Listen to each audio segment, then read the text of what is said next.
7. september letos. Policisti iz Sacramenta ustavijo osumljenca za dvojni umor. Ta stopi iz avtomobila in prične streljati na policiste.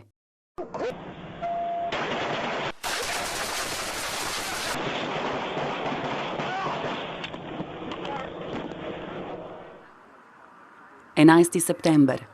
Dallas v zvezni državi Teksas. 9 ljudi, zbranih na pikniku, pade pod streli napadalca, ki ga kasneje ubije policist. 13. september.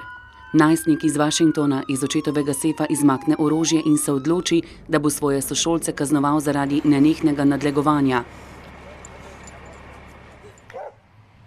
25. september. Nashville, Tennessee. Zamaskirani napadalec na parkirišču ob cerkvi strelja na vernike in pri tem ubije eno osebo, še nekaj jih rani. 2. oktober, Las Vegas. Med sproščeno zabavo odjeknejo streli. Nekateri prisotni menijo, da gre za pirotehniko. Samo nekaj sekund kasneje se začne grozljivi boj za preživetje.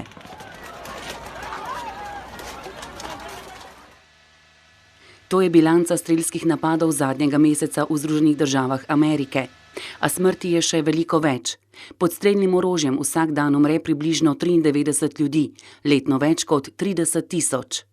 V demokratski stranki menijo, da je to nesprejemljivo. We can't let this become the new American normal.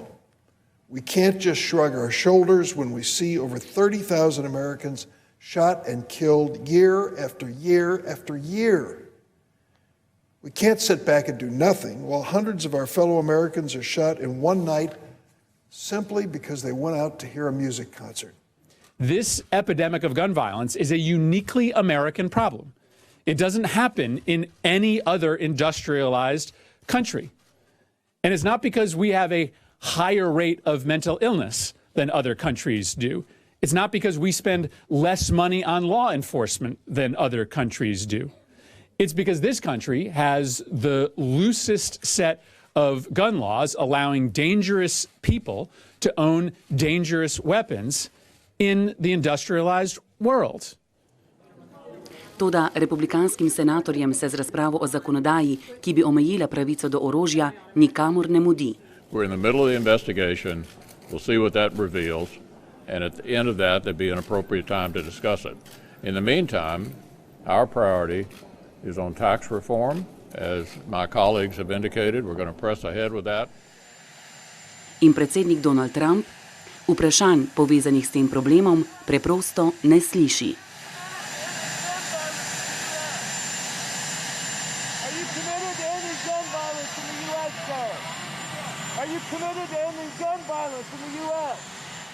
Debata o pravici do orožja se je preselila tudi na ulice. Američani, ki so pravico do orožja zapisali tudi v ustavo, so, tako kot njihovi izvoljeni politiki, deljenih mnenj. If you ban the guns from the good people that are using them for good purposes such as protection or extracurricular activities, like I said, you're banning us from protecting ourselves from the ones that already have them illegally. So if someone comes into my house and I'm not legally allowed to hold a gun and he has one illegally, I have no way of protecting myself from someone with a gun. By just checking more thoroughly for people that are trying to purchase guns, and especially the type of guns that they are purchasing, like big machine guns or automatic weapons that can definitely make a lot of damage. So yeah, I believe that the government should definitely take more further measures to prevent these type of cases. Zloglasni drugi amandma, ki so ga ustanovni očetje ZDA prvič zapisali že leta 1789, razdvaja javnost tudi v novem tisočletju. Obe strani navajata nekaj trdnih argumentov, s katerimi zagovarjata svoje stališče. A zadnji dogodek v Las Vegasu je, kako ironično, v roke nasprotnikov drugega amandmaja položil močno orožje v boju za strožjo regulacijo prodaje orožja.